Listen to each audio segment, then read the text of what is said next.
பெண்ணை கையிலே வயல் போல ஏந்தி வில்லாமல் விரல்களால் வீட்டுவேன் இன்பராகம் என்னவென்று காட்டுவேன். சுட சுட சூழலை கொடுக்கலாம் என் காதல் தேவதை. தொட தொட சிரிப்பினால் தெளிக்கலாம் என் மீது பூமாலை.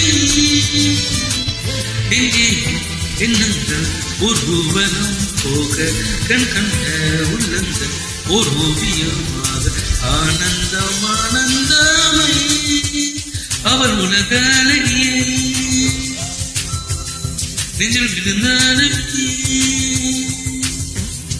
அவர் உலகலையே நெஞ்சில் விழுந்தானுமே அந்த நீல வரையிலே நெஞ்சும் நீல துடித்தது.